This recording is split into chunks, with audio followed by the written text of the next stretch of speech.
We have a quorum. I will call the Electoral Area Services Committee special meeting to order. First item of business will be adoption of the public agenda. So moved. Second. Thank you. Any discussion? See none, call a question. All in favor? Any opposed? That's carried. E, business items, development variance permit application, crude for receipt. Move receipt. Second. So, Mr. Chair, just maybe an intro here. So I've taken a little liberty here as planning has advised me this was a time-sensitive report because this is a meeting just for the budget, but and it's only shared services, so we didn't have a ton of stuff. So that's why you'll see That's just fine. a non-financial report here. Thanks. Thank you. Any discussion with directors? Director Rice? Just, I did give this a quick read, and I would agree with staff recommendations that let's get this approved. Thank you. Thank you. Anything else? On receipt, all those in favor? There's none opposed, that's carried. And item B, recommendation, Director Rice.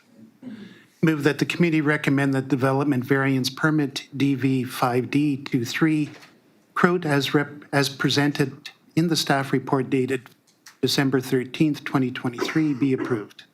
Second. Any further discussion? Seeing none, all in favor? None opposed, that's carried. Item number 2, 2024-2028 financial plan for receipt. Move receipt. Second. Staff? Thank you, Mr. Chair. So just kind of a high-level recap of what we're doing in the financial planning process as we meander through the months to year end and then a draft budget in January 2024. So we've brought a surplus report to you to just kind of give you line of sight on how things are looking 3/4 of the way through the year in terms of are those and to us are the surpluses going up, going down, are they looking good, just to kind of give you a temperature of what each of those services are looking like. So now as we get closer to the end of the year, we continue to take revenues and expenses and try and refine those numbers a little bit closer as we get closer to the end of the year. And then we'll have our joint services, individual services, our board, our Strathcona Gardens meetings, and collectively amongst those groups, we'll package what those groups share in there and go through the budgets. Now, we've developed this kind of model for the last 5 or 6 years based on the board and public impact of we do 2 simultaneous budgets, and one's just like a war and peace GL account code that's like 300 pages of just GL account code numbers that nobody can read or understand. And then we try and take a graphical model of this that you can look at graphically and gauge on what things are looking like, what the increases are looking like. So what the board has in the past is supported what we'll call a basis-based budget. So if you look at the bar graphs that Mike produced, the green in there, so if we take just for example, 500 planning, you'll look at everything that's in the green is just current delivery service in there, nothing new. And at the end, we put what the addition to that service is going to be based on current delivery service, but embedded in those budgets you can appreciate, there's contract services, there's fuel, there's expenses within that will just go up, and we'll call that CPI, if you will, or contracts. So anything beyond that, so again, looking at planning is an easy one to look at right off the bat is electoral area, for example, just because it's top of the sheet, it's 78 cents. So current status, nothing new, keeping what we have on the books going. If you just say, let's say CPI agreements, whatever we have in there, it's additional 78 cents. And unless there's service reductions, there's really not a lot to discuss in some of those. And then what we bring to the group is, okay, anything beyond that, which going to add to what the board has not previously approved, we'll bring to the groups as a business case to support putting into the draft budget and letting you have a look at it. So that's what we have today. We only have, now I've done a little bit of a hybrid in this year, is that we have a kind of a shared service in parks, and only B, C, and D contribute to the parks. So we've added that in as a shared service because we're all here. We're all talking about financial planning, and it seems to make a lot of sense to us. So happy to go through it. I think what we can do is, because we only have 3, or in 4 cases, 4 of them, is talk about the service, what it's doing, if you have questions, and then talk about moving forward on the business case. One of the easy ones I'll start with, and you might have questions for Director Rice, is that we all share, and it doesn't have anything to do with the SRD per se, is regional library. You'll see on there, so regional library for the electoral areas has a different amount based on your assessments. That is kind of a plug number that we get from the library board. So it's a shared service. There's an increase to it, but we don't really have much say in it. So we can have some discussion. Director Rice is a representative on there. Maybe he can help support if you have questions in terms of that. Again, planning, pretty minimal on there. If you look at each of the electoral areas, the additions to planning, there's nothing new recommended in this budget. And in electoral area admin, that's the function that serves EA directors, pays their remuneration, their training, their travel. And again, that one is there's nothing added to that, but as I was having a chat with Director Mawini yesterday, the EA admin, you'll see a slight increase in it. And the numbers we give you too, sorry to backtrack a little bit, is I like to give a per home cost per year. So what you see here is not the per thousand, and you have to do a calculation. So, when we give you numbers, that's, 78 cents per home in your area. So yeah, the average. So some might be 74, some might be 79, but that's the whole number you're looking at, and then we accumulate it for each area.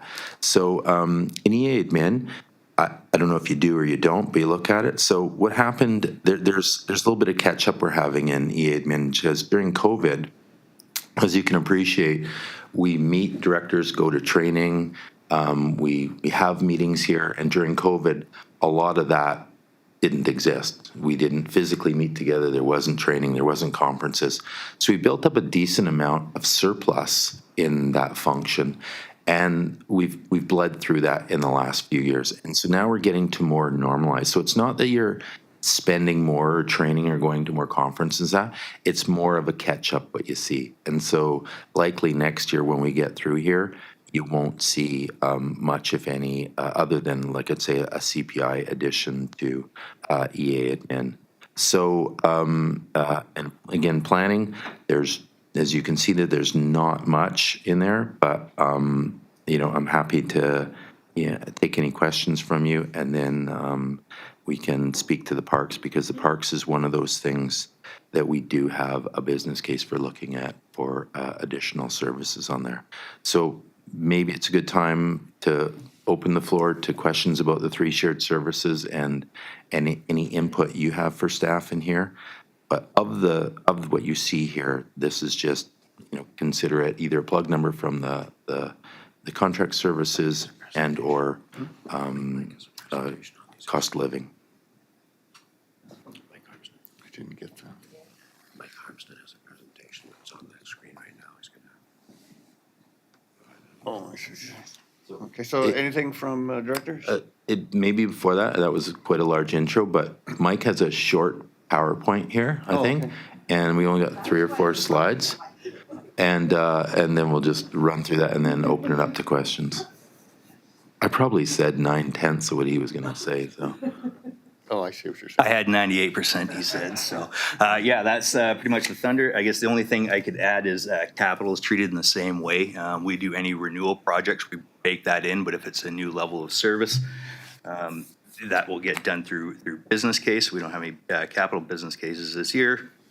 And then, so this is the CPI assumption. So we use various amounts, but again, we bake this into the base budget. So I took the last 6 months and just did a bit of a projection there. So We have a lot of the salaries in there at 4%. Any of the tipping fees, which we'll talk about tomorrow, that's 7%. We get different ranges for hydro and everything else.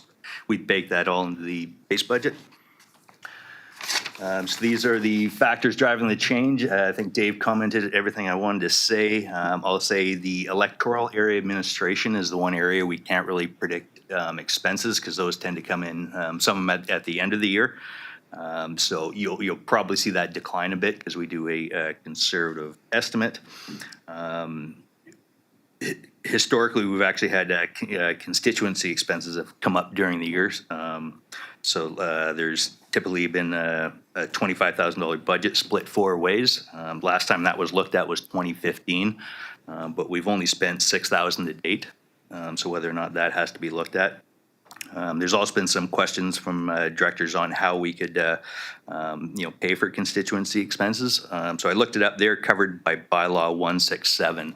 So usually expenses have to be incurred by the directors and then claimed on a prescribed form to get the funds back. So that was one thing of if we're looking for meeting expenses, if the SRD could pay it directly per that bylaw, it looks like that had to be claimed and then signed and sent back.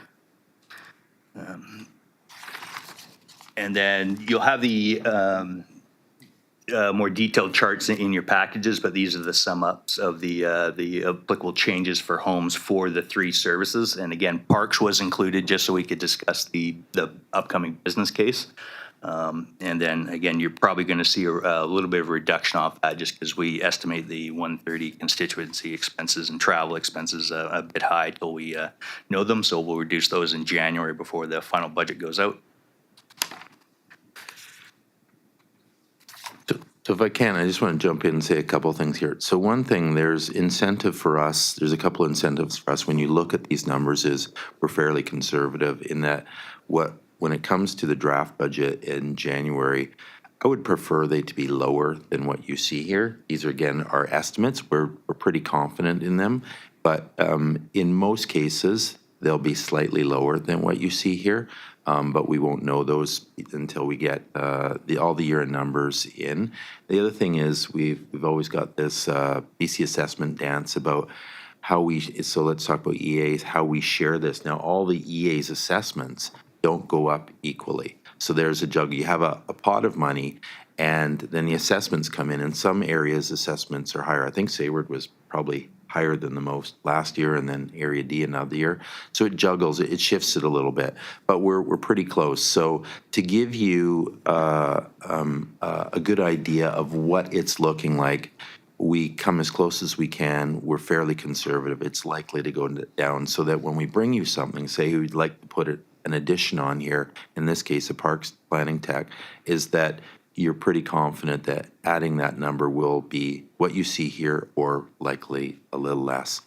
The other thing I think that's worth having a discussion, maybe we'll have it now because I'm speaking about it, it's fairly unique. I may need a little help from Gerald. It goes back some years, and Mike touched upon it, and it's a constituency expense account, $25,000. So I believe it's funded by assessment, is it not? So it's unequally funded, or if you will, like Yes. So you've got this amount, 25,000, that you share amongst yourself. This was a historical.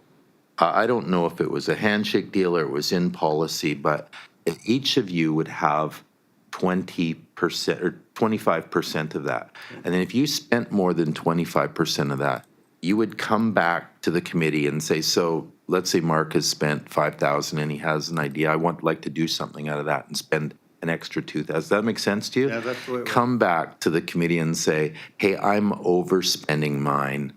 Does the group mind? If we want to continue on that, that doesn't bother me, but it's likely that 3 of you don't know that. And we've had more activity in terms of constituency expenses, which is fine. It's not a bad thing. It's just it's a tiny bit awkward in terms of you've got this pool of money that you've unequally contributed to, and I mean equally in terms of assessments, but unequal in terms of volume. Yeah. And so then and I don't know how far back this goes, before my time certainly. From the beginning, yeah. Yeah. So then you take the 25,000 and you say, okay, you've all got 6,500 each. Go spend your 6,500 on constituency, whatever that is, and then if you're going beyond that, come back to the group. That's probably the first three of you have heard of that. And so you don't have to decide now, but that's something that we can definitely talk about because maybe individually you want to increase your constituency expenses for yourself in your budget. So if you did, it would likely go into that, but then you likely would like some liberty of how to draw that out. So again, you have questions, happy to talk about that, or you can just meander in your minds about some plans you may have through EA 101s tomorrow. We can dive down a little bit deeper if maybe you had ideas about, because we have had discussions with directors about constituency expenses. They are quite liberal, and you can do lots of things with them. You can fund it. It's just it's an extraction from the EA admin function that's a tiny bit awkward. Have you an alternative to suggest what might work? I don't, but I think tomorrow when we individually talk with folks and see what their ideas are, I think historically constituency expenses have been underspent or underutilized, and I feel like there's more a desire now to do that. Certain directors would hardly use anything, and some would max them out in the odd time it come to the group. So think about that. Let's individually speak about it if you want, what ideas you had, but that's just a kind of a weird one in EA admin. Right, I just pointed out that initially I had put in a bundle there thinking I was going to travel back and forth to Cayuga frequently, and that just doesn't happen, so I probably don't need as much in there as I do. And because this is new information, I was just wondering, historically, what are the expenses that were acceptable? Well, they're liberal, right? There's all kinds of things. A constituency expense is anything for you to govern what you do. Like we've got directors renting a office space. That's a constituency. Almost anything that you're doing to govern your area is a constituency expense. There's lots and lots of things.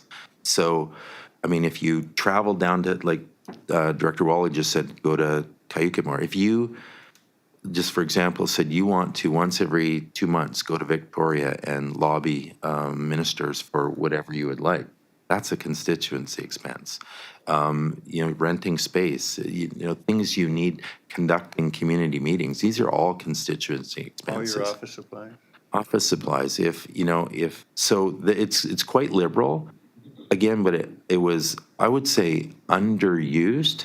And I just get the sense that folks would like to use it. So if you'd like to use it, then we're probably going to get into this weird thing where we're going to exceed that 6,500 individually, and then we'll bring it back to the group and you can argue amongst yourself how are you going to share. Or it wouldn't be that much work for us to kind of blow that up, budget individually, for you can fund it individually, you can That would probably be extract something individually, and therefore, let's say you wanted to put $10,000 in there, you knew you had 10,000, you and 10,000, you could overspend it, you could use it next year, whatever you wanted, instead of this weird share. Would we need 4 separate services to do that, or? I don't know, I will figure it out, Yeah. but, yeah. Can you give a sense of what we've spent this year, or where we're at? No. You've probably not spent a ton because in my mind, you've all been a little hesitant or cautious in terms of it. And there isn't really any need for that, right? Those constituency expenses are, an investment in what you're doing for your community. So in my mind, they're certainly liberal. And I think historically been very cautious. Is that like our laptops, phones, and that sort of stuff? Is that part of it? That doesn't come out of, we have other funds for that, but, it's again, renting an office space, that's certainly constituent. And travel, going to meetings, there's all kinds of things that fit under that. So I don't know what you got there. Yeah, constituency expenses are in Schedule D of Bylaw 167, and total to date is just over $6,000, and the highest ever was $18,000. That was back in 2016. Yeah, my major cost is my village newsletter. I haven't got the bill for that yet this year, but who knows what that'll be. Keeps going up. Yeah, so again, and what we've done then is carry forward whatever we haven't spent. So, again, my thoughts are based on the folks that we have here is you probably want your own constituency allowance in there, and this shared thing is kind of probably I think so. outdated. Yeah. We can talk more individually tomorrow. So let's say Gerald says, I want 2,000, you want 10,000, and Robin wants 20,000. It's like, okay, you can't, you need to be able to fund it properly and extract it properly. And the current process we have doesn't really do that, right? I mean, technically speaking, one person could come and spend their 6,500 and then come back and say, I would like to do this, that, and the other, and keep extracting out of a shared pot. So Yeah. we can chat certainly more. I'll have a better line of sight tomorrow when we chat individually, but just so you know,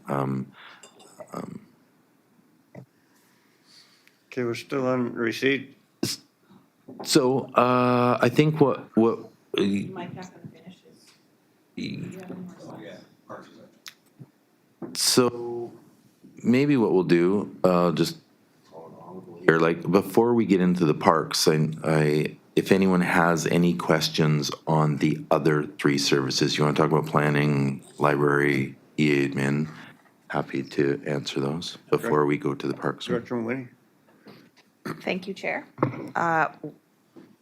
Maybe this is just a micro question at the beginning here, but the proposed financial planning timeline that's included in the report suggests that we're going to be having January 24th will be an EASC presentation and discussion, but I believe that the EASC meeting is scheduled for January 10th and not January 24th, so. Yeah, so as we know, the board, when we came up with the financial planning process, we had a series of meeting schedules. Then the board decided on a different meeting schedule that didn't align with our, so for example, I think we have one in February, early February, but we don't have a board meeting in early February. So based on the current schedule and the availability of Mike and his team to get the year-end and assessments and put them all into the budget, we'll be able to have that ready for you on January 24th. So January 24th, everyone, whether it's East, the board, or Gardens, will see their numbers in a draft budget. This is based on all the information we have, and year-to-dates, year-ends, revenues, expenses, assessments, this is what it is. Technically speaking, we could adopt on January 24th. If everyone looked at it and said, well, that's fantastic, we could adopt there. So that's your first look at what the hard numbers are. What I'm saying is they won't be much different than you see here because we're inching our way to the end and we're pretty confident. So, we don't want to, there's not going to be any huge surprises, right? They'll be pretty close to what you see here, but that'll be on January 24th. So there will be a separate, because it says Electoral Area Services Committee presentation and discussion on the 24th. So the schedule is going to, the meeting schedule is going to be modified for us to have an EASC meeting in the morning of that day? Yeah. Okay. 24th is our plan to roll everything out to everyone in their first look at it, yeah. Okay. It was just because it wasn't, the schedule that had been circulated didn't have that included, so it was Yeah. a little, I wasn't sure if we were maybe actually having it on the 10th. And if there's need be, we can insert another meeting, because now we went to a monthly schedule with the board. So by law, we have to adopt the budget by March 31st. We typically do not want to wait till the end of the March. So if we have to insert a meeting somewhere between in February likely, or early March, we'll do that if we think it's necessary or there's enough input. I'm pretty confident between the 24th of January and the February meeting that we'll be able to sort out any changes and additions we have. But if we don't, we'll just call another meeting. And so the meeting schedule again changed because the board changed their meeting schedule. So you'll see in the financial plan, what we had, that board meeting in February early, I think it was 10th. February 7th, yeah. Doesn't even exist anymore. Yeah. But if need be, we'll add another meeting. That's Okay. not difficult. Thank you for clarifying that for me. So the timeline in here is a little bit nebulous. I have a couple of questions, and maybe now would be a good time to ask Director Rice about Vancouver Island Regional Library, just because it's something that, as you know, something that's beyond the board's control or this committee's control for sure. And I haven't actually, I'm unfamiliar with any of the conversations that have happened at that Vancouver Island Regional Library Board. So maybe Director Rice, you'd like to, I don't know, give us an update? Go ahead, Director Rice. Not a problem. First of all, I mean, there's been a lot of things that have been discussed at that board. This has been quite a learning process, and we only meet every 2 months, so sometimes it's a little bit difficult to keep track of what was done and what was said. Some of the key challenges that the Vancouver Island Library has been having is previous management was the biggest one. So they were experiencing quite a few problems with a range of things like, exempt staff and the wages that were being paid to exempt staff. They were also experiencing quite a few challenges with CUPE bargaining contracts and things like that. So the Vancouver Island Library has got an interesting history, and thankfully, being involved with the union over the years that I was involved, I had a lot of inside information on that and knew quite well with CUPE. What has happened now that there's new management with it, there is a real top-down cleanup, for lack of a better word. And the Vancouver Island Library has looked at all kinds of ways to start reining in the budget because it has been getting quite out of hand and going in quite a few different directions. So what we've been told at this point in time is that they've looked at their staffing. They've removed quite a few exempt positions. Unfortunately, there's still the shortfall in budgeting this year. So that is part of the increase that we see for this year.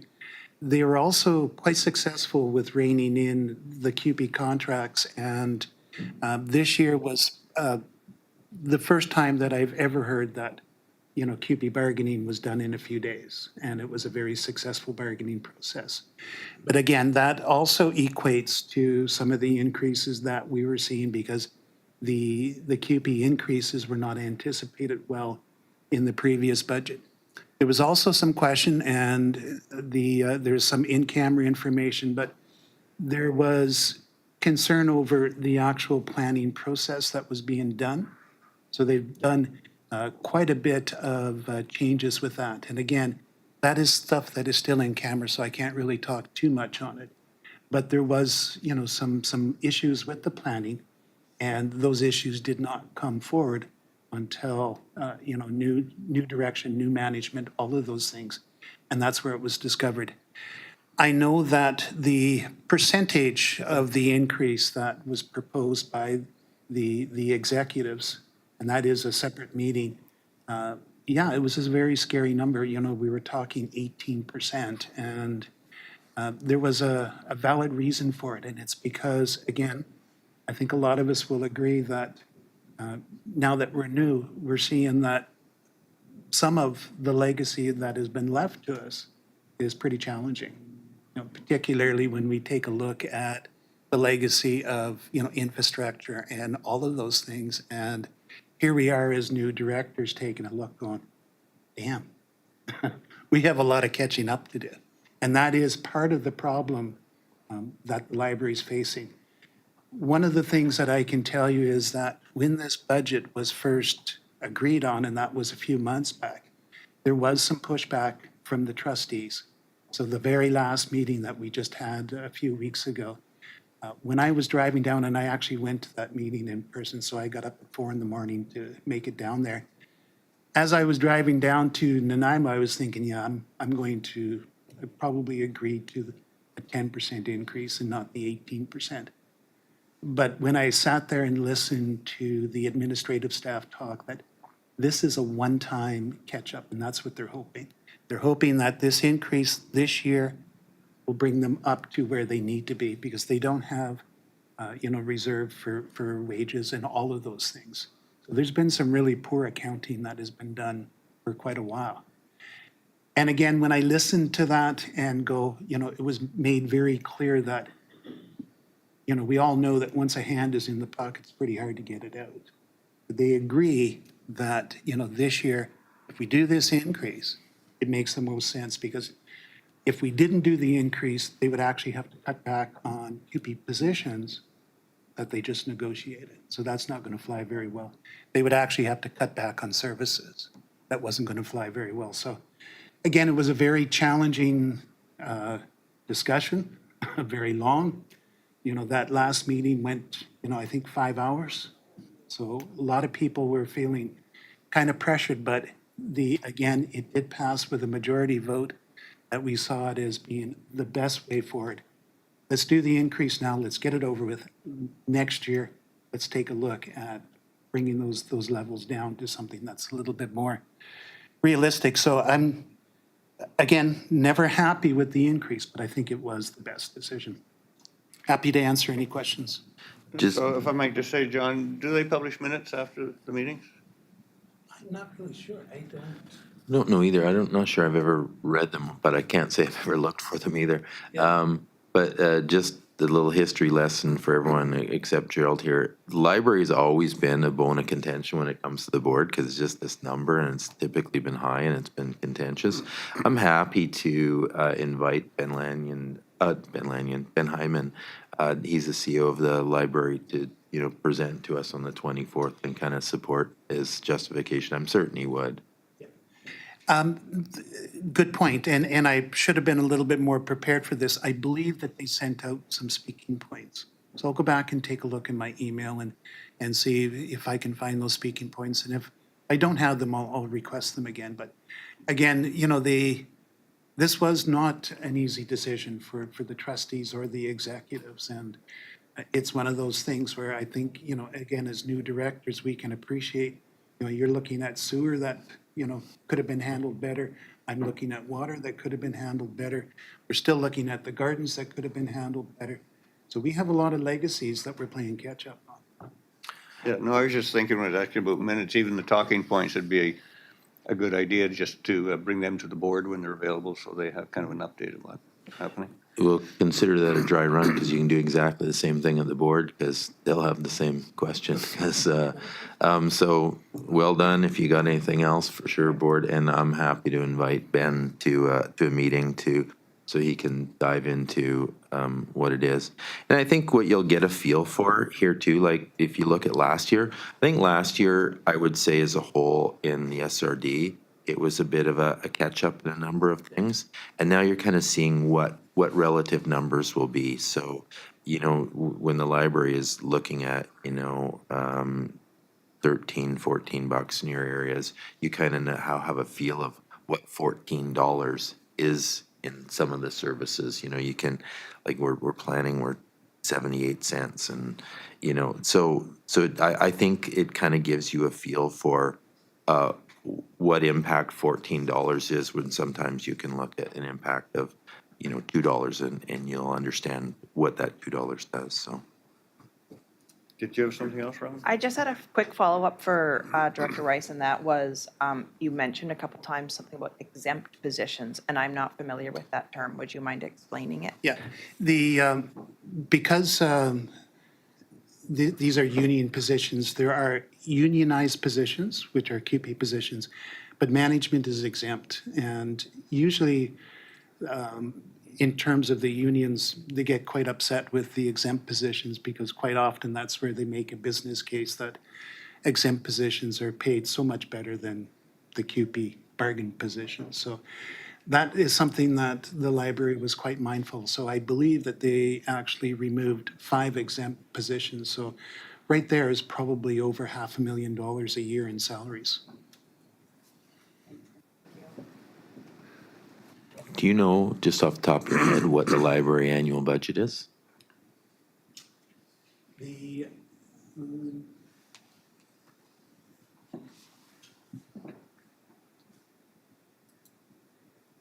not off the top of my head, no. But I do have I just downloaded the speaking points. Thank you. Anyone else? I have a couple of questions afterwards when you guys are finished. Okay, well, one of my questions was, did staff ever consider a regional planning service? And the reason I asked that is, I know the Comics Valley had one. I guess a portion of our planning staff from time to time does regional things, and I was thinking if we had a regional planning service, they could budget it that way. We do a couple things. So if we do regional planning, so that would be a contract service. I'm just going to say to TASIS, we have a contract service, so they pay for those. So there'll be revenue into it. So we'll do lots of things, whether they be bylaw or building or regional planning. But we do recover that money, Right. so we don't have it. And as you know, we have a outstanding report on the board to look at. I want to say regional planning, but planning is open to anyone that wants to pay for it. So, so that will be coming forward in the upcoming months. But we do patchwork quilt it in terms of providing those services. We do it as contract and we recover the costs. And then my other question was, I noticed in the board budget, I think was it code 401, there was a transfer that moves into planning. Was that a grant that moved into the planning, fund planning? I'll have to let Mike, off the top of my head, I wouldn't know. There will be plenty of grant transfers throughout the whole board. I mean, it's, you know, like I said, we had general government, and then we had subsections under general government, and there's money shift. There's one big umbrella that the money's in there, but then Right. it's getting shifted throughout itself. So I can ask again at the board meeting because it's in those notes. okay, give me some line of sight on that specifically, so I'll know what that is. I'll know quickly once you point Yeah. it out. Through the chair, I believe that might be the poverty reduction grant. That's what it was. Yeah. Okay, Director Rice? Just a couple more comments on the library. So I'm just pulling up the speaking points. So the largest contributors to the increase in budget was, of course, wages and benefits, so 22%. So it went from 3.5 to 19.4 million. They removed a lot of vacancy positions. Again, one of the things that are interesting with QP positions is that when those people retire or leave, those positions still are available and they still have to allocate budget in case they decide to fill it. So it is important for them to go back and do house cleaning. They also, there was a lot of uncertainty over the two collective agreements. As I say, you know, the Vancouver Island Library has been one of the most difficult in terms of QP, in terms of being able to get a half-decent collective agreement. There was also a 6% overall increase in benefits, so that's i.e. CPP, extended health and dental. And then for leases and utilities, there was actually a 37% increase, which accounted to another 1.75 million. So again, those are the big ones that have accounted for this increase. And the budget for the library is 38 million. Okay, anything further on our sheet? Director Muini? Thank you, Chair. I have a couple of questions around our items that were in the financial planning process package that was provided, but I'm not sure if they would be better suited to asking, because I noticed that on the agenda, we have like planning is going to make a presentation, and then gas tax reserves. So I'm just curious, like, is now the appropriate time to ask questions about the financial plan that was included in this item, or should I be waiting till later? I don't know. It depends on your question. I'm not sure the order really matters, to be honest. So what we did, because the chair asked for it, so we put an update on the gas tax. We just extracted what's in the package. So we have gas tax, and we did a planning update as well to discuss that. So, you know, we're happy. We can talk about the parks business case, or we can go through the planning and gas tax first. We're easy. So, yeah, okay. I will ask, just because I think that the planning next item is more talking about the work schedule for 2024, and my questions are more related to the commentary in this financial plan around items that were completed in 2023. And my first question is, it's the top item here says $75,000 for an electoral area C master transportation plan. And I'm not sure if that means that the master transportation plan is completed or that we somehow just received the money for it. I don't think it's completed because I haven't seen anything. I think it might be appropriate to go through the presentation. The presentation does include the 2023 planning items as well as 2024 in more detail. Great. Okay. I don't mind waiting till I ask my questions after that. That's great. All right, on receipt then? Nothing further? Call the question, all in favor? None opposed, that's carried. And item B, got a business case from staff? Thanks, so I'll just transfer it over to Aniko and she can speak to that. Thank you. Through the chair. You'll see before you today one business case provided from the Parks Service. It is the only business case that we are presenting this year. We also did not include any business cases for last year. So last year, we remained status quo on all services with respect to staffing and projects. This year, we are status quo as well. No new shinies is what we call them. So no new projects for this year that weren't already within the last financial plan. And most of those are replacements of existing infrastructure. So the business case that you'll see before you today is specific to the Parks Service. Our Parks Service is experiencing quite heavy workloads and high expectations from the community and electoral area directors with a real push to complete a number of projects. At the beginning of the year, we had about 36 projects specific to parks, most of those capital, but a few long range as well. This business case presents an opportunity for us to enhance the service and more effectively provide this service to all three electoral areas, B, C, and D. Currently, we have about 20 parks capital projects, 6 long-range projects, and 6 wharves refurbishments as well. This is all handled by one parks technician. So you have one parks person within the community services branch, which provides all park services, everything from daily operations and maintenance to managing large capital projects to long-range parks projects. This is a significant workload for one individual, and often you'll see that workload being passed over to both Meredith, the parks manager, and myself to oversee a number of these key projects in the community. And what we're starting to see is with the number of projects that we have on the docket, many of them not being completed within our proposed timelines, and the community really putting pressure on staff to complete these projects.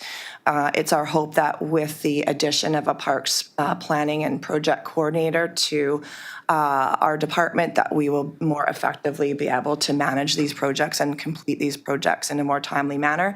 What we're starting to see, because we have so many, is that some of these that aren't as key for risk and liability are getting pushed down to the bottom of the pile and worked on as time allows. So some of the projects that people would like to see new things done and additional trails or beach accesses, unfortunately just aren't happening in a timely manner. This one full-time position will be focused primarily on these key projects as a project manager and pushing through these long-range projects and acquisitions and licenses for new lands to be acquired to each of your park services. There's, like I said, a number of them already on the docket. You'll see that the increase that this position will have on each of your EAs. Now, we have kept our budget, like I said, status quo for this year, so your increase is very minimal.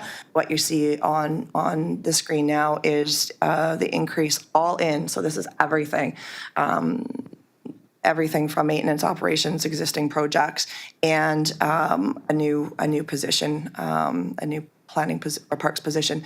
And we are hopeful that this increase is acceptable to each of the electoral area directors, and that we'll be able to really push these key projects through next year. The list of projects is included in your business case within your package. I believe pages 2 and 3 in your attachment. Happy to answer any questions. Just one quick question. The amount under cost there, does that include the load, the total overhead and benefits and all that as well? Yeah, and good question, it does. And why you see it ramp up there, so the budget, let's just say, has to be approved by the end of March. Let's say the budget's approved by March, then you post hire, the person only works 6 months. It's another way to kind of smooth transition into the requisitions, and not just one lump sum. So it's a little bit here, there, and let's say half of it here and half next year. So it's a requisition smoothing, I would say. So that's why you see that. It's not the wages getting ramped up. It's the person who will only work half the year in 2024. And so what we do typically, and we're hopeful for, is that if you pass a resolution, what we'll do is embed this in the draft budget so that you can see the impact of that. And then you can see the whole budget as a whole and go, okay, I'm comfortable with that or not. Just a quick question for Tom. Does Area A get to vote on something with no impact with? Mr. Chairman, the whole board will vote ultimately on the final budget, but I think the input is valuable from all areas. Yeah, in the and this is more informal, if you will. Yeah. Like I said, this isn't a legislative vote. It's like, Right. I look, get it. you either give us support or you don't. I'm not, so, curious. yeah, I don't mind if you have input or say or whatever. It's one of these things where this isn't, you have authority and the board doesn't. It's like, do the 3 A's that are going to pay into this support it? If they do, great. We'll embed it in there. You can have a look on January 24th, the impact, and we've given you line of sight on what we believe that impact is. And under the current budget in parks, it's very, very tiny. Got anything from directors? Director Winnie? I just have a question to Finish. Mike, just on how the numbers are allocated, the amount per average property, the differences between the different electoral areas. Yes, because each of the electoral areas has a different size. So Area B is just the smallest. So the average cost per home is typically higher. So even if it's the same dollar amount going to the smaller area, will have a higher impact per home. So we do a few things in terms of allocating time. So we'll look at and this happens every year with every service. So if there is a heavier group of capital projects, we'll shuffle the amounts within the year dependent on the time that it's going to be contributed by that person. So every year in all the services. So for example, I was explaining this to Director Mulwini yesterday. So in capital, like we have 2 engineers here. We have Strathcona Gardens, which is a significant capital project. We have Area D Water, which is significant capital. We have Surgeon Narrows Parks. We'll look at those annually and say, okay, you guys are going to spend a lot of time here. The costs are going to shove over there, and then they'll move it around. So these will never be stagnant amounts depending on what work. What our goal always is to charge the areas the amount of effort that was put into that. So you anticipate that for the year, and then the next year you'll adjust and adjust. So they'll all be a little bit fluid. They're not going to change a ton, but let's say, I'll tell you one that will change a ton is our engineering team, right? For this year, because we have Strathcona Gardens, a ton of their time and their cost are going to be allocated to there. And so it's always fluid, and we move it around depending on our effort for everything you do in the regional districts is try and allocate to those where those resources were used. So that it's ever ongoing. Thanks. I just, noticing parks are a big part of Cortez Island's expenses, and we pay, in some cases, like more than twice as much as other areas per household. Can you just give a sense of like why our costs are so expensive, given that we do have the least amount of capital projects happening and we're spending the least amount on projects in our area? I know we do have a lot of parks, but we'd just love your analysis. Thanks. But the per household though, if we're doing assessment, is equal, right? Like if we are breaking up the cost by assessment wise, so it's the number of houses that may be different. But if you're looking at assessments, again, we were having this conversation yesterday. If you have $1 million house in Cortez and you have $1 million house in Area D, you will pay the same. They may have more houses in Area D, so you'll look like you're paying more, but per house, you're paying the same. Everyone, when you do assessments, everyone pays the same. So per household. I guess I'm Grouping, so here's a gratuitous example. If we have, and it doesn't involve us, it's member muni. So member muni, just like your EA admin, but it's for the municipalities pay assessment wise. So the budget's about $400,000. If you have $1 million home in Camp River and you have $1 million home in Sayward, you'll pay exactly the same. The challenge is, out of that 400,000, about 385,000 is spent by Camp River because they have 12,000 more homes than Sayward has. But per home, you're all equal. That's the kind of assessment rule, is that it's charging by assessed value of homes. So if you got the same assessment, you're paying the same. You just have different numbers of homes, though, in different areas. Yeah. Okay. So could you give me some analysis on why, like ours, the average home is paying $206 per home? Am I reading that right? I'm on page 9 of 19.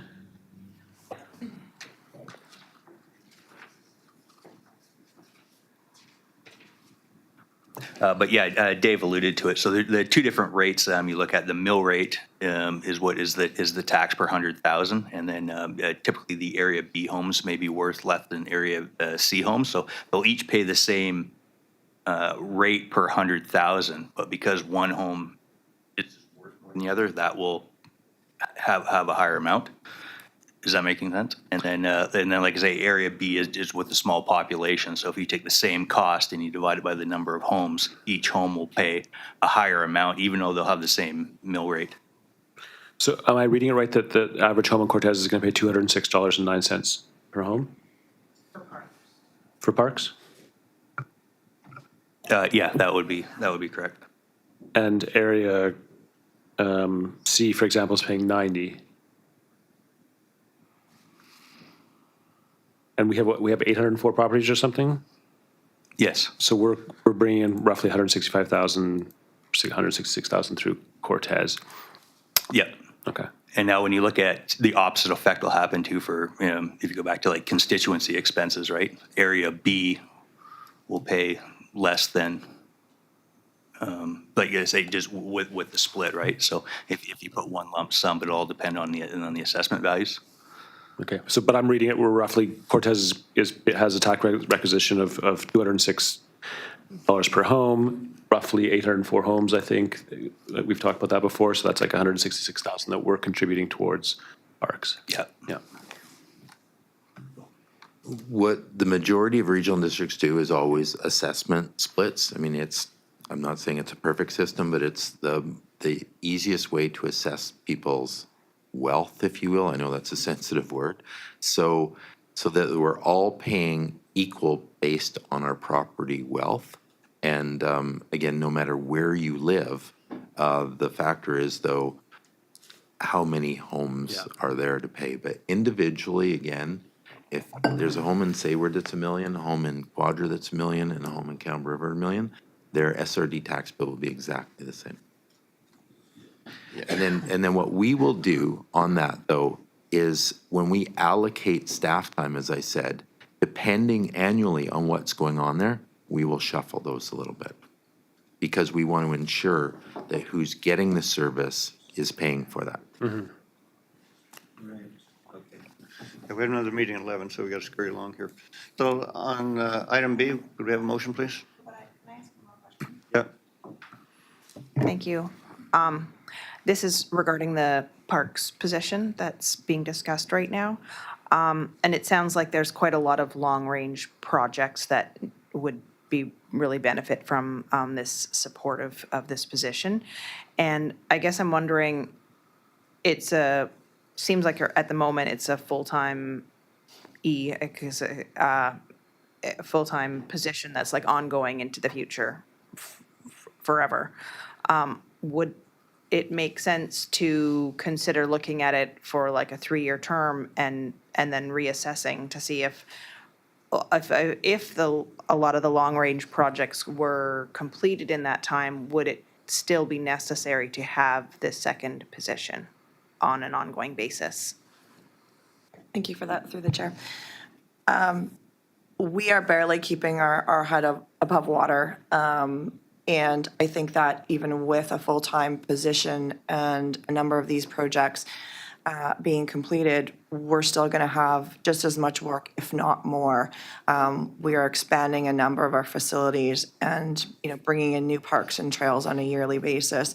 I can't see us not requiring additional full-time position anywhere in the future. I think we're just going to continue to need more and more support and capacity to keep our parks up to a standard. We've seen, again, like, I can't remember, Director Rice was saying, we have a number of pieces of infrastructure and parks that have been neglected.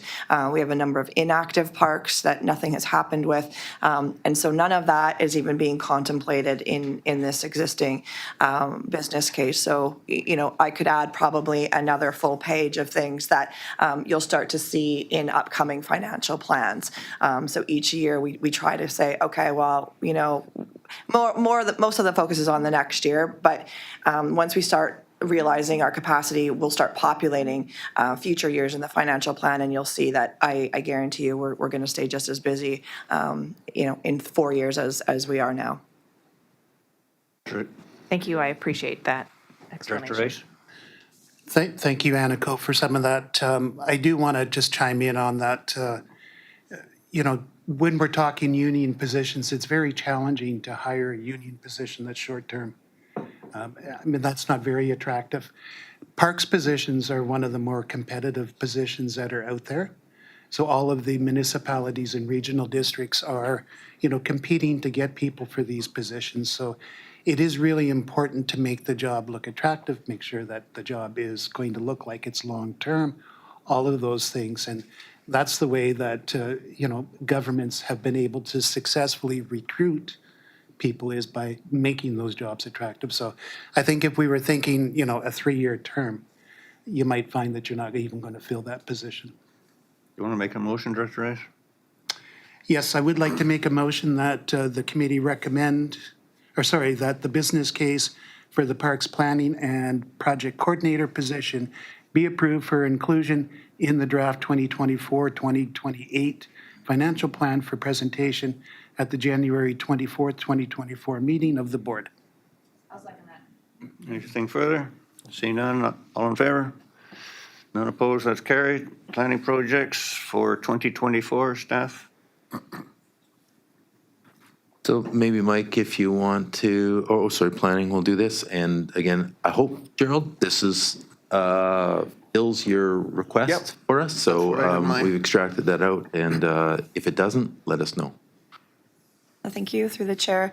As Dave stated, this was a request from the chair to look at a number of the planning projects that were listed in last year's financial plan for 2023, and to provide an update as to where we are at with those. In addition to that, of course, there's also board-directed EASC requested projects as well. So I've actually started with those before I actually go into what was on the plan for this year as presented to EASC and board last year. So these are all the things that have come up in 2023, new projects and bylaw amendments and reports to EASC and board at the request of the directors. So in addition to the plan that we had outlined last year, we've also completed all of these projects that you see on your screen, again, as requested by an individual electoral area director. So this is, this was added to our workload at your request. And I'm happy to say that every one of these are completed with the exception of the proposed water bottling amendments, and that is completed as far as we're concerned on our end. And hopefully those bylaw amendments will be adopted in January. So we made some amendments to the subdivision servicing bylaw. We did the poverty reduction plan and the housing accelerator fund applications. The poverty reduction was awarded. We've done the housing action plan in conjunction with the housing accelerator fund. We provided EASC a report on short-term rentals and the legality of those. We did water bottling amendments, again, like I said, for B and C. We're waiting for those to be adopted.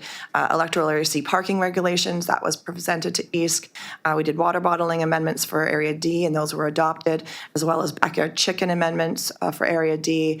Also low human occupancy building bylaw amendments for Area D, building height amendments for Area D, and provided a report for Electoral Area D on trucking routes and parking.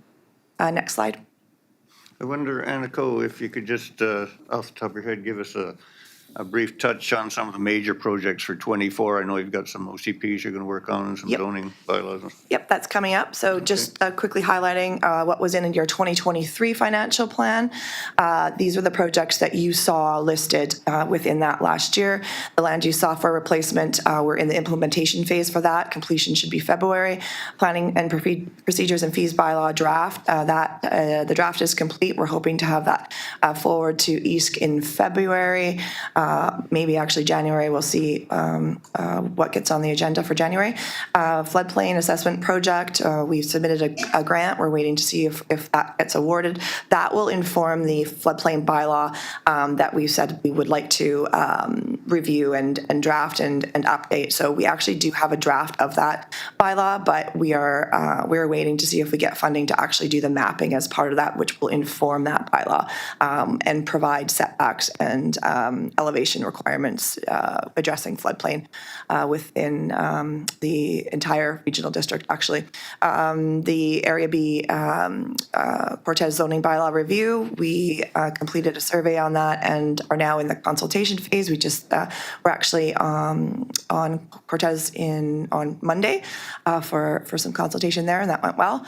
Area C ICSP, that's complete. The master transportation plan, that project is under review. We're trying to determine what studies we currently have and how that might inform this master transportation plan and what the full project scope for that plan might be. So we are working on that, but that has not been actively tendered at this time. And then, of course, we're looking to complete the Area D OCP today and have that adopted.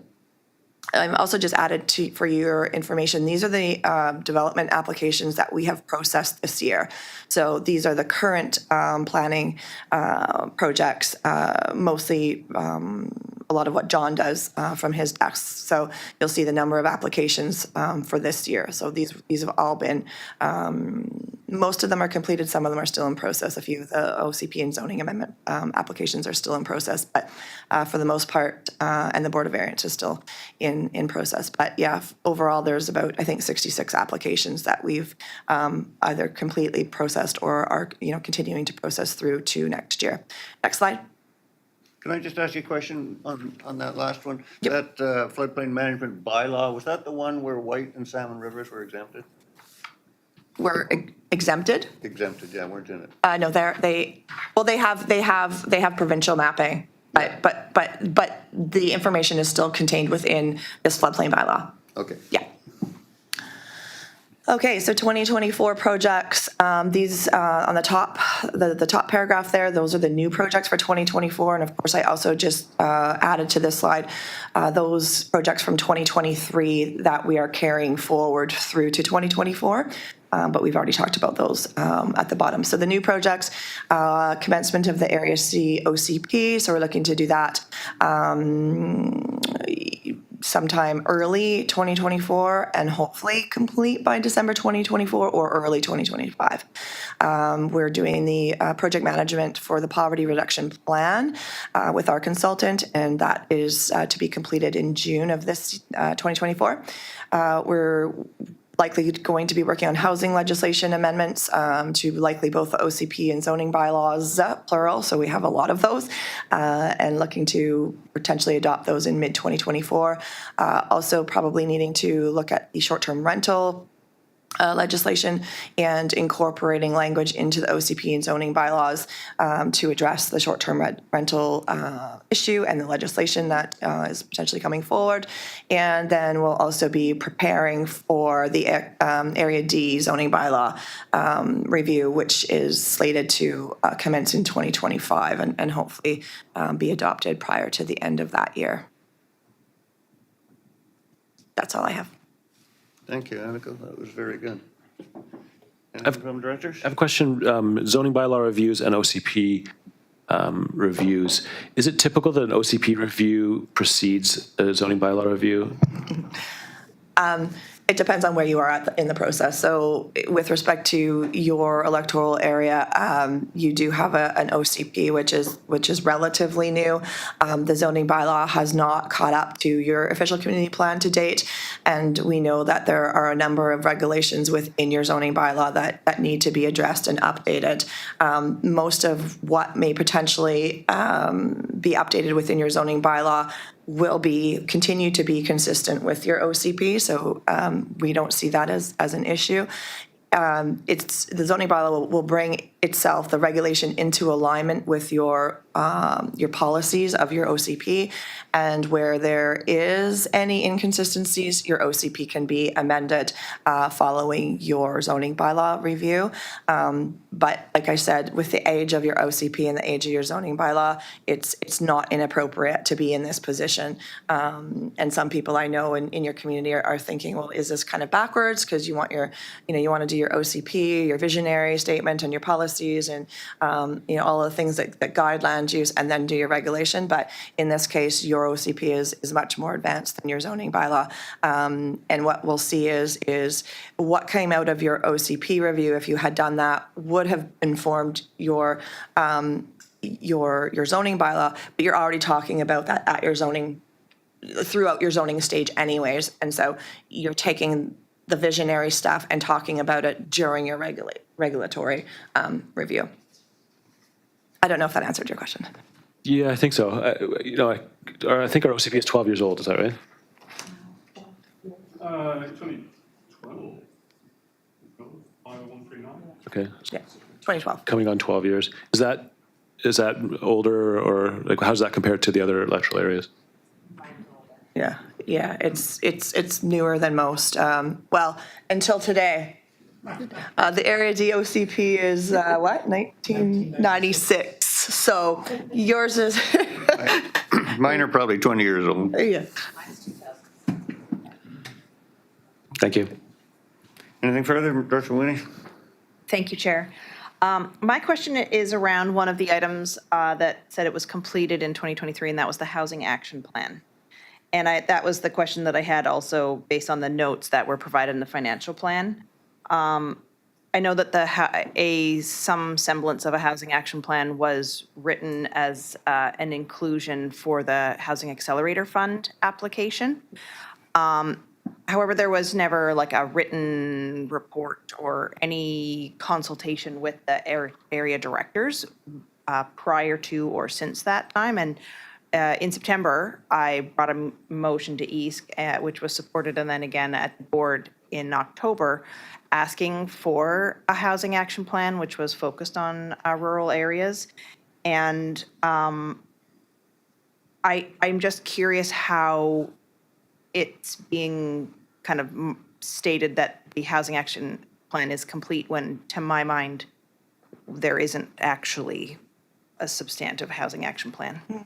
Yeah, it depends on what you view as a housing action plan. Certainly, the requirements of the Housing Accelerator Fund was that we use the principles within the Housing Accelerator Fund and the initiatives and actions within that to provide them with a housing action plan, which would support the Housing Accelerator Fund and show that the regional district has given thought to how to accelerate housing within the region. So that was done. And, you know, if you want a fulsome housing action plan for the entire electoral or, planning area, that would be something that would be more fulsome and would have to, be discussed with respect to budgetary limitations and how we move that forward and how we consult. But certainly, with respect to the requirements of the Housing Accelerator Fund, we do have a housing action plan. And most of that is focused on electoral area D, only because we were more readily able to address those housing initiatives within area D with the current level of regulation. So I think that aligns with where we think or thought we are with that, and where the resolution that you brought forward is that we'll come forward with that report. And it won't be that we have a EA or a regional housing action plan, but planning has put together enough of an action plan to satisfy the Housing Accelerator Fund. So my anticipation is when that report comes, you're going to look at it and the rest go, this isn't really a regional or sub-regional housing plan, and we will get some direction to dive deeper into that. Okay, I appreciate that. It just, for me, like, there isn't, as far as I know, any written document around the housing action plan. It was only a verbal presentation. I actually asked for a written copy of what was verbally presented, and I was recommended to go and listen to the YouTube video. So I did do that, and I did take my own notes from it, and there were some of the items in the housing action plan which was verbally presented, which I wasn't necessarily in agreement with, or thought that there should be more conversation about that. So I'm happy to hear that we are moving on forward on another one. So maybe we'll just have another item on the 2024 report that says we've completed another housing action plan. I'm agreeing with you. I think everything you say is correct, and sometimes we have to use some liberties maybe, or stretch what we have for an application. But I believe the process of bringing that forward, it will represent exactly what you know, which will not be what you want.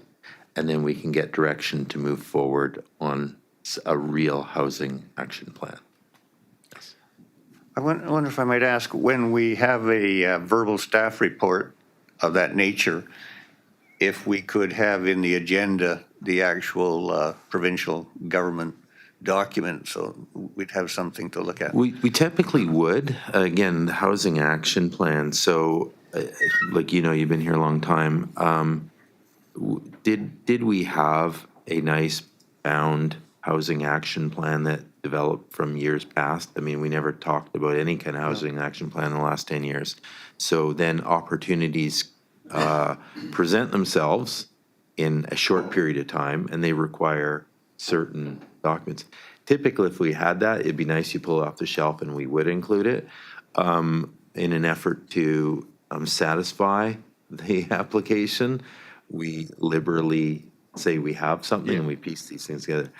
So I think what Director Mulroney has characterized is absolutely true and accurate, and I think we're on the path to revealing that and then seeing if we can get direction from the board to do what we really want to do. Yeah, just kind of a general comment that, like, when we get a legal report, we get the lawyer's letter and we can look at it and it sticks with us a little better than. Legal is sometimes the exception, though. Yeah. That can't, unless we're in camera, because we don't want to maybe show our legal hand there. Right. But we do try, if there is legit attachments to it, I think what, Aniko has alluded to and myself is, did we have a binder that we inserted in there?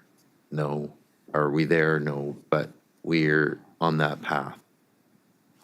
All right, I wonder if, yes, go ahead. I'm sorry, Sir Chair. I have a couple of extra questions. Okay, we have to move quickly, so go ahead. Okay, one of them is the 2024 service goals. There was a note here that there's a completion of planning procedures and fees bylaw review. I'm just curious if that will come to East for viewing or reviewing at some point. I'm not clear on how that works. And then the other question is that I know the Housing Accelerator Fund included that we were going to be creating a climate adaptation strategy for the entire regional district, and I didn't necessarily notice that there, so I'm curious where that is standing. I guess it wouldn't hurt to ask for a motion for receipt, so that's. Through the chair. The first question, so in the presentation, I noted that the draft was completed and would come forward either January EASC or February EASC. So that's that. And then with respect to the climate adaptation plan, I'm not sure where we're at with that, to be honest. Right. So we're not, we've looked at what the requirements of that will be, and we know that there are components to that that are actually also required in our OCP updates. And so some of that work is being done, but we're not moving forward on that and not committing a lot of staff resources to that unless we're actually awarded the Housing Accelerator Fund program. Okay, I wonder if I could, are you finished, Director Maloney? I am. Thank you. I wonder if we could have a motion for receipt for the staff's planning projects. Move report. receipt. Second. All those in favor? And that is carried. Thank you. Okay, number 4, gas tax reserves. Staff, please.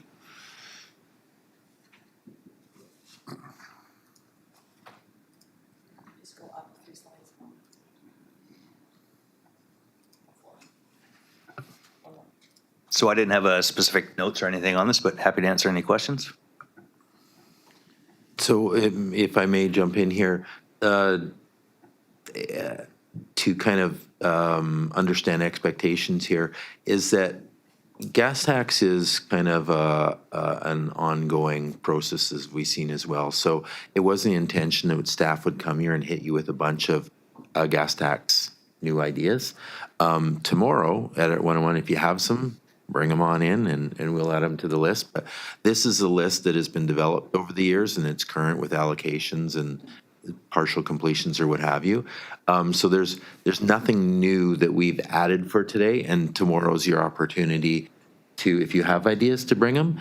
And if you don't, we just have unallocated funds that, you know, when things come up, we address them. So there's nothing, we have not added anything to this. It was in your package. These are all already approved allocated projects. I have one little question. Sure. Over time, has the province modified the requirements to make these funds eligible at all? Yeah, I think they've become more liberal every few years. Fire is always the most restrictive one, I'd say, but yeah, over time they have been more liberal about what we can use them for. So when we get, you know, requests for it, we measure that against the eligibility. Right. And again, I would say they're more liberal for certain than they were in the past. Right. Is there a document that kind of lays it out that before we request, we could kind of look at the document and say, well, that's not going to be eligible, and tell the people that asked, forget it? I think there is. Yeah, I could forward that to everybody. And Great. we go through iterations of the plan every 4 years. We're on our 3rd. The next one's coming up next March. And then the plan is that it's going to even get more liberal. A big guideline, thank you. Yeah, the only tricky thing about that is the interpretation, right? So, and that's why we'll often be uncertain and we'll go back to UBCM and say, okay, well, you guys govern this. What do you think we're uncertain? So you can have it by all means. That doesn't mean, again, ultimately UBCM determines the use of the funds, the eligibility. All right, thank you. All right, anything further, Director Rice? Just one short question. Taking a look at the gas tax items for Area D, I don't see the Comox Black Creek Oyster Bay water system on there. Well, you can tell us tomorrow if you want it on there. All right. Let's have a motion for receipt of the gas tax report from staff. Move receipt. Second. All those in favor? That's carried. And next is termination. Move termination. Second. All in favor? That is carried. Thank you.